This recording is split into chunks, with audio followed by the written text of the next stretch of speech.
Hello everyone, Kingdom Kid here again with my honorable mention games of 2020. Now I released my top 10 games of 2020 yesterday and I hope you guys enjoyed that video, but now it's time to talk about the games that didn't make that list for one reason or another. And while I do that, I'm going to drink some tea out of this nice cup that I got for Christmas. So good. But there's a lot of games. 2020 was not a great year for probably a lot of people. But in terms of video games, I'd say it was a pretty strong year. I still say 2017 was probably the best year we've had in recent memory because we had so many games. There was the release of the Switch, we had Breath of the Wild, we had Persona, we had Nier. It was an all-out blowout of video games. This one I'd say was a pretty close one, but still 2017 still knocked it out of the park more so than before. Well, I did have some difficulties with my top 10 games. As soon as I was played at least 5 of these games, I was like, alright, these games are for sure on the list. And then I played some more, I was like, yep, this game's on it, this game's on it. So it became kind of more so hard to put what was on the bottom of that list. And that's kind of what it is majority of the time when it comes to making my top 10 games. It's like, okay, I know what my top games are, but what are the ones that are at the bottom? So, but we're not here to talk about that. I'm here to talk about the games that didn't make that list for one reason or another. So why don't we just start right now? Right off the bat, we had Yakuza 5 Remastered, which was part of the Yakuza Remastered collection, which had Yakuza 3, 4, and 5 that came out. Now, in 2019, they released Yakuza 3 digital version, and then Yakuza 4 digital version. But if you wanted to get all the collection in a physical thing, which is what I got, you had to wait until February to get it when Yakuza 5 released. And that also released digitally on its own, which I'm actually glad I did wait, because A, it's not like I was really pining to play the Yakuza 3 or 4 early. And plus, I really like the physical thing that you got with it. It's awesome. But that didn't make the list for a couple of reasons. One, it's a remaster. Not even a remaster. It's just kind of like a re-release on a current gen system at the time. So, of course, right there, it's already eliminated. And I even have the PS3 version of that game, and I've beaten that game. So, it's a fantastic game. Don't get me wrong, it's a fantastic game. I love that game. This is my first Yakuza game that I've played. But not the first one I've beaten. I actually beat 0 first, then I beat 5, and then I beat 6. Or did 6... I always get this wrong. Did Yakuza 6 come out the same year as Kiwami 2 or Kiwami 1? I honestly can't remember. But I think I beat Kiwami 1 first before 6, if that was the case. I can't remember. It's not a big deal, but right off the bat, that's the reason why. Tokyo Mirage Session FE Encore. Same thing. It's kind of a remastered re-release of a previous game that came out a few years ago when that game came out on the Wii U. I still honestly need to keep playing through that game. As a matter of fact, I'm honestly not too far into that game, so if I really want to, I could make it into an LP. If I wanted to, that'd kind of give me a sort of a drive to play it more often than I have, but we'll see. I don't know. It's up there, though. But I've enjoyed the bits that I have played of it, so it's good. Final Fantasy VII Remake. I mentioned this in my top 10 games. It's in the name right there, Remake. Even though it's totally different from Final Fantasy VII in terms of story, it's still technically a remake. They are telling the story in a different way, where it could be we may not know where it's going, but I have a feeling it's still going to tie up in some way that we will get the original ending of 7 in some form, but it's also opening a possibility to something different in a way. So... plus, it's also kind of like a part 1 of who knows, at least 3 parts. It's probably going to be at least 4 parts, or maybe even 5 parts, or 6 parts. Who knows how many parts this game is going to have? They want to make they want to make the games kind of like this length as that game was, and release them more often than say oh, the next part's not coming out for 3 years because we're making it so big. They hey, if we can make it that small, hey, maybe we can release it in a year or 2. Who knows? We'll see. But I'm sure we probably will get some information on Final Fantasy VII Remake Part 2 at some point this year. I don't think we'll get the game, but it'll be interesting to know. Plus, I'm sure we'll get plus, it should be coming out for Xbox and Steam, considering that the PlayStation exclusivity will be up in April or March, or whenever this game came out, because they had a whole year exclusivity for it. Persona 5 Royal, same thing. It's kind of a definitive version of Persona 5 with added stuff into it. Technically a re-release, in my opinion. So, unfortunately, it was not there. I honestly don't know where I would put this on my list if it was there. Man, thinking what my number 1 is, and even though Persona 5 was my number 1 in 2017, this one might have actually been my number 2, maybe. Or my number 3, considering my number 2 is really good as well. Pokemon Mystery Dungeon Rescue Team DX. A couple of reasons. 1, didn't beat it. 2, again, remaster re-release. You're going to see that a lot. Of these early games are going to be more so about their remastered re-releases before we get into games that weren't. So I'm just warning you right there. Xenoblade Chronicles Definitive Edition. Again, remastered re-release. Although I will say that has to be my second favorite Switch game that came out this year. My first one being Hyrule Warriors Calamity, Age of Calamity. I freaking love that game, and I freaking love Xenoblade 2. This is the first time I played it, although I watched someone play it before. It's fantastic. It's great. It looks so much better than it did on the original version, and then they added a new story element into it afterwards that takes place a year after that story, so it's great. And I'm honestly excited for it, and I can't wait. And it honestly has me wanting to check out Xenoblade Chronicles 2 at some point. I hope maybe we'll get Xenoblade Chronicles X or whatever first beforehand, but we'll see. We'll see.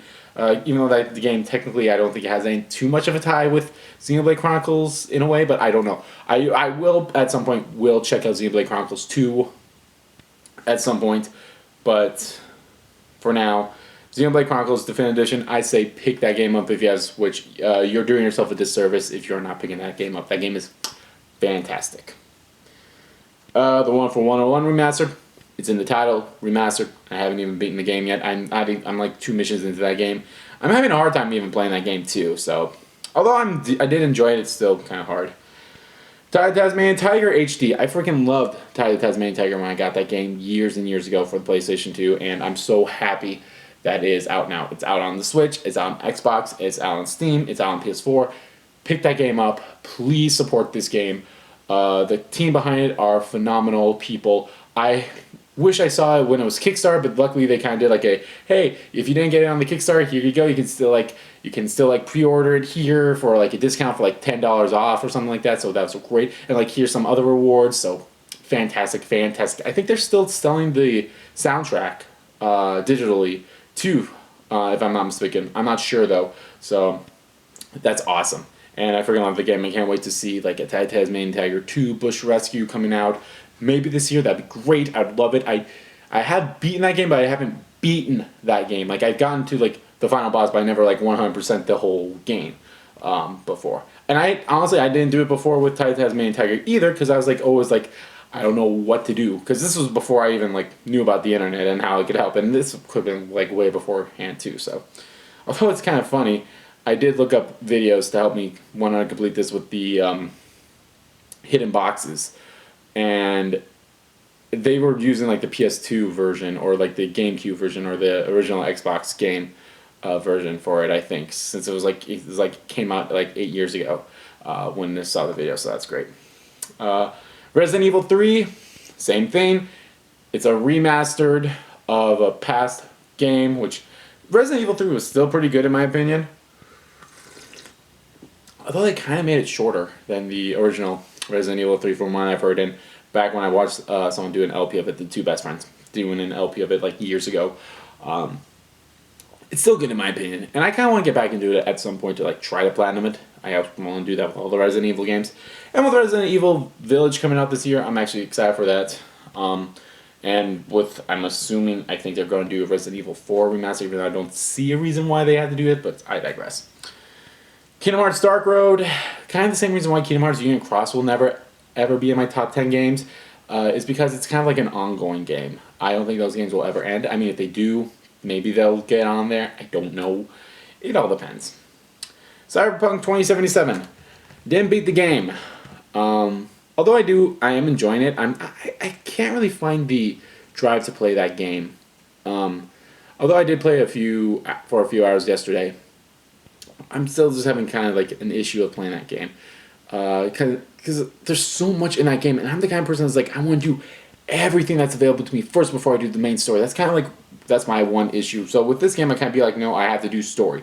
Like, focus on the story, and then maybe like, once you're done with the story, then you can like focus on doing all the minimal stuff. Luckily, I don't think I have to do everything in order to get the Platinum Trophy for this game, so yeah. It's still a good game in my opinion, I'd say.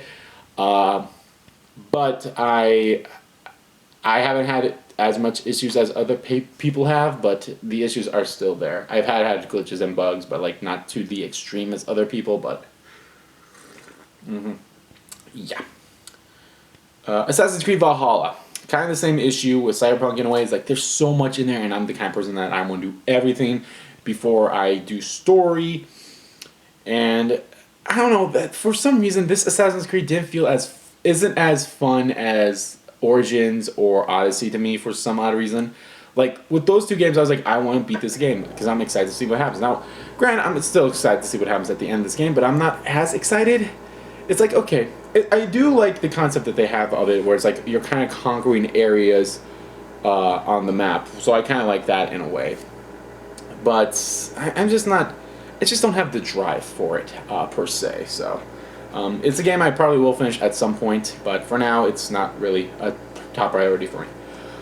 Fall Guys Ultimate Knockout. This game was on the list for a little bit for a while, but then I was like, oh no, this game for sure is more better than Fall Guys. So Fall Guys was like one of those ones that was like, it was like, I think it started at 9, but then went to 10, then it went off the list after a while. It's a fun game, but I haven't even played Season 3. I played like 1 or 2 games of Season 2. It's one of those games that like, if I ever platinum this game, I will probably never play it again. And that's a sad thing. Although I really do like this game a lot. That's just the case with me. Is like if I can ever platinum this game, which is going to be hard because I need to win 5 games in a row on this, so that's going to be hard to do. Unless they made it easier for me to do that, but I digress. Paper Mario and the Origami King. This game was never considered for the list. I mean, it was when I was like only had like maybe 9 games I'd beaten, but this was like back in September or October. I was like, ugh. Or even like November, because I think November the Black Friday sale was going on, and that's when I picked up The Last of Us 2. So I picked that up, and I kind of was like, okay, I gotta beat this game because I'm liking this more than Origami King, and it's not a bad Paper Mario game, but the combat is okay in some points too, but I said majority of the things that I didn't really like about this game in my Let's Play of it, but like I feel like it's way better than Sticker Star. Don't get me wrong, it's way better than Sticker Star.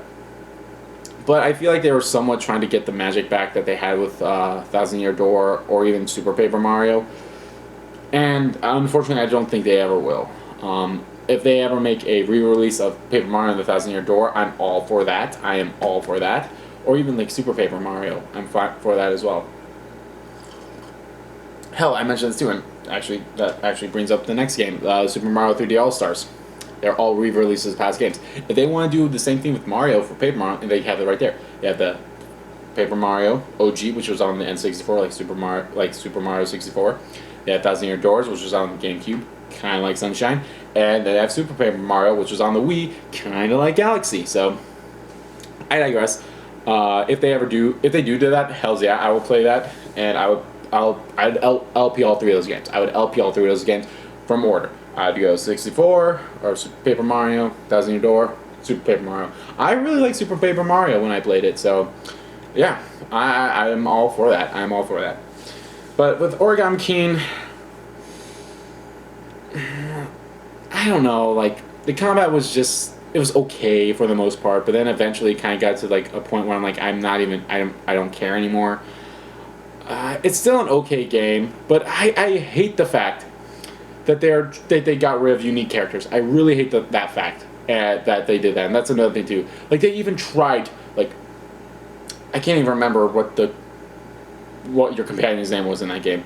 The princess, the Origami princess. I can't even remember her name at all. She tried to like give a nickname to a Babam, and he's like, no, my name's Babam. So it's like right there. It's like, well, what the fuck? Why should I care? That was the magic about the Paper Mario games, was like they had unique characters. And now they're like, oh, sorry, we're never doing that again. So at this point, it's like, why should I ever play another Paper Mario game? And I probably won't. I probably will not play another Paper Mario game if they release one. Like a new one. So that's unfortunate. Sucks for them. Maybe they can fix it. because there's a big outcry, but I digress. Okay, I already mentioned the 3D All Stars, Marvel's Avengers. Great story, great story. Everything else was ass. Of that, the whole online thing, you always had to be on. You didn't always have to be online, but if you, that was ass. And I mentioned it more so in this Kate Bishop DLC that I'm playing through right now on my other channel. It's an okay story. The story is fantastic. The story is what got me to it, and that's what's great about it. Now, they did put some updates out that's like a little more manageable, a little better to do some stuff, but at the same time, it's still ass. It's still fucking ass. So, I don't know. This is one of those games where I kind of can't wait to platinum, so I never ever have to play it again. Unless, of course, they have the DLC, which I'm still kind of waiting for. Spider-Man DLC at some point. I don't know how that's going to work, because it's only going to be a PlayStation exclusive DLC, so I don't know how that's going to work, because, I mean, that kind of sucked for Xbox players that will never play as Spider-Man, and there'll be like some story behind it maybe, so unless it's like some story that doesn't really match what they're clearly trying to go for with this Kate Bishop story, which I feel like is going to tie into the other DLC characters that they bring out. Who the other DLC characters are, I have no idea. I think we always knew that Hawkeye / Kate Bishop was a DLC character. Then of course you had Spider-Man for PlayStation people, but all the other ones I have no idea. Maybe Black Panther, I don't know. I feel like that would be a nice little kind of like somewhat of an homage to Chadwick Boseman, but we'll see. Hades, I freaking love that game. Never beaten it though. Even if I got through it once, like I got out of hell once, I would have said like, you know what, that counts. That counts. Unfortunately, I never did. I only ever made it to the Hydra Snake boss, and I have yet to beat that thing. So even after my stream of that, I even did some other runs, but I can never get past that Hydra boss. So that's something I still gotta keep working on. It's a fantastic game, don't get me wrong. The art style is great, the gameplay is fantastic. Supergiant Games are phenomenal at this stuff. I freaking love this game. This game's fantastic. Play Hades. Play Hades.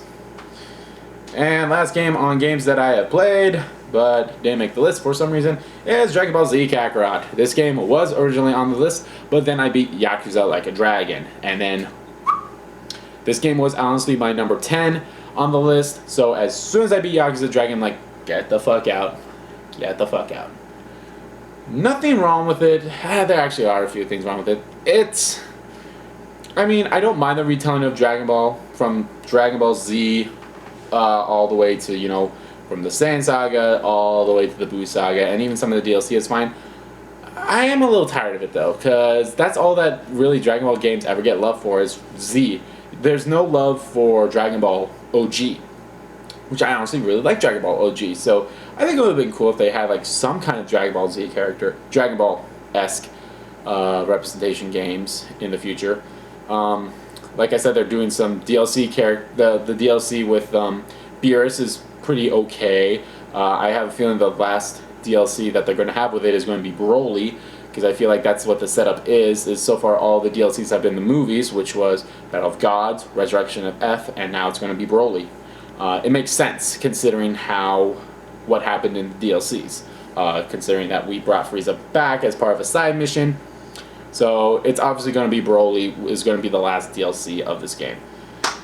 Would I recommend it? Of course I'd recommend it to a Dragon Ball fan, Dragon Ball Z fan.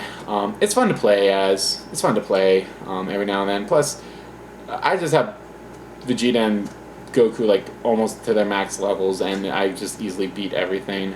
So that's probably what's going to happen when the DLC comes out for the last part of the DLC, which my guess is will probably come out sometime in April. Or before then, if we're lucky. Alright, so that's all the games I have played. Games that I didn't play, that list is actually pretty short. And in all honesty, I'm actually going to be thinking, actually, you know what, I'll be right back. I'm going to grab the last year's calendar and look over that. Alright, so I brought the old calendar, because I had it over there. But let me talk about the 3 games that I have in here that I was like somewhat interested in.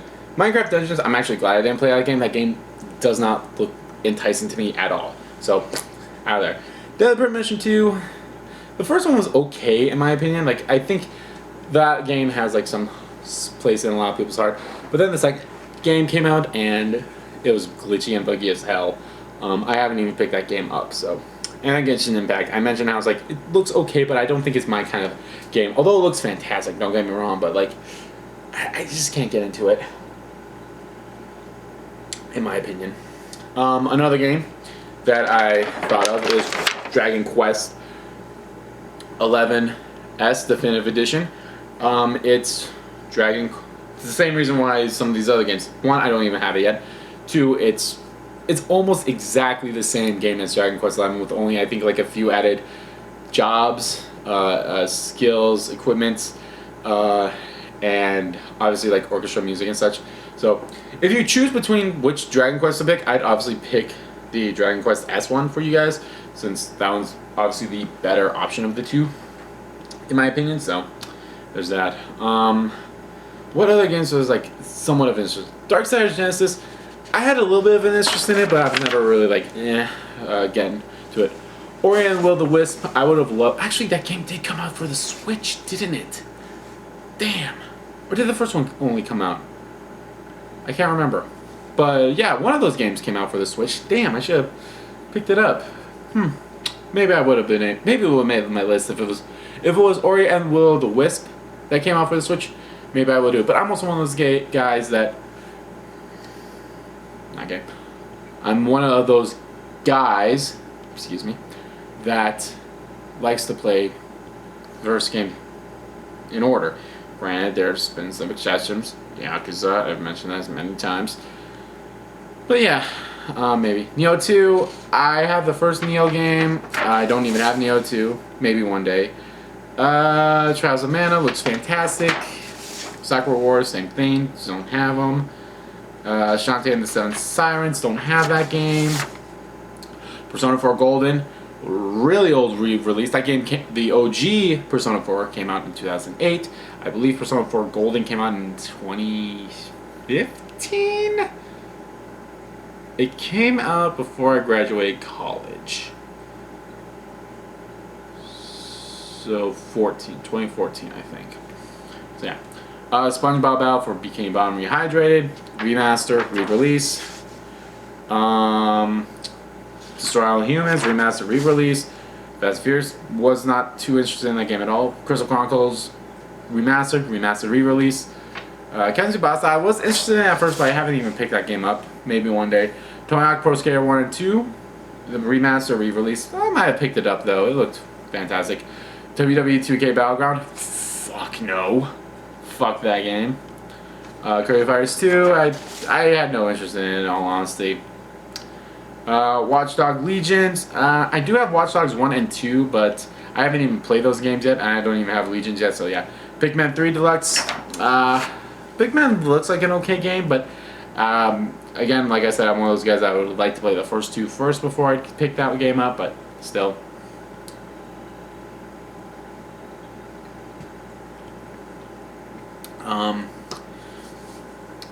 So Astro's Playground, which is part of the PlayStation 5. I don't know. As of me recording this, so earlier today, I did have a PlayStation 5, and okay, that's all the games, so I can tell the story. I did have a PlayStation 5 ordered, and as far as I know, I still do. It was going to come on the 2nd of January, which is Saturday, the day. And you guys will be watching this day after. I'm actually recording this the day before. And it was like, okay, you'll get it sometime on the 2nd. Cool. And now say I'm not getting it until Wednesday, which is so odd because it's only in my... It left the transport facility that it was at today at like 9:30 p.m., which is only a state over. So it's really literally next door to me, somewhat. So I'm like, okay, why the hell do I have to wait 5 days for this now? I don't care. It can take its time. As long as I get it, is like the one fear I have. Is like, oh god, my FedEx driver is going to steal it, like we've heard in the stories. So I'm like, oh great, it's going to be stolen by a FedEx driver again. That never happened to me, but like it's happened to other people. So, but yeah, that's my honorable mentions games of 2020. I hope you guys enjoy it. So let me know out of those games what made your list. I know a lot of people had Final Fantasy VII remaster, remake, Final Fantasy VII Remake, that's the name of the game, on, like, that was their number one. And I understand that. But for me, who's like, no, I don't do remakes or remasters or re-releases, I don't do that for my top 10. I honestly probably would have made an exception this year if I didn't play at least 10 games that were new. So that I probably would have made the exception then. But I still probably would try my best to like have gotten one game that was not a remaster re-release to be my number one, which is what I did, which I'm happy for what my number one is, because it's a fantastic game. Watch my top 10 games for why I picked that as my number one game. And yeah, watch my top 10 games if you guys haven't already, because I mentioned a lot of games that I have played. If you guys know me, I played these games, so you'd be like, oh wait, you played that game, why didn't you mention that on your list? So it's like, oh, it must be on your top 10. I do recommend that you do watch my top 10 games before you watch this. But anyway, 2021 looks a little more brighter than 2020. It might be another good year for video games. I don't know, it's hard to say right now. Not too much has been announced so far. There's a lot of possibilities, like the God of War sequel could be coming out, Final Fantasy 16 could be coming out. I don't know about God of War, but for damn sure I'm going to do an LP of Final Fantasy 16. God of War, I don't know, maybe I'll do what I did with God of War OG, where I do the stream of it first, and then maybe I can decide, like, oh, this could be a stream, or maybe I'll move it to a Let's Play or something. I don't know. I really did enjoy that. There's so many possibilities. The Horizon Zero Dawn sequel could be coming out, which I still need to play the first one. I do have it, but I still need to play it. There's a lot of possibilities of games coming out this year. Do I think all three of those games are going to be coming out this year? Probably not. We'll be lucky if we get one of them. And my guess is that one will probably be Horizon Zero Dawn, Forbidden Wilds. I feel like that, out of those three games, that one has the most possibility of coming out this year. Final Fantasy 16, I feel like it could come out this year, but it'll be either A, way too late into the year, like either like November or December. God of War, I feel like if they were more into this game, they probably would have showed a little bit more of it, and they might have had something actually at the Game Awards if they had more to show. So I feel like God of War for sure is probably not going to be coming out until at least 2022. But I'm okay with that. I'm okay with both of that. And of course, this is going to be the first year where we'll finally get maybe some games that are only going to be coming out for PlayStation 5 and Xbox Series X. So, alright guys, thank you all so much for watching this video. And again, let me know what games of my honorable mentions would have been on your top 10 games of 2020. Let me know. And thank you all so much for watching once again. So we're going to keep going full steam ahead with Let's Plays, and I'm getting back into live streaming here shortly. So we're going full speed ahead into the new year. So thank you all so much for watching again, and I'll see you all next time.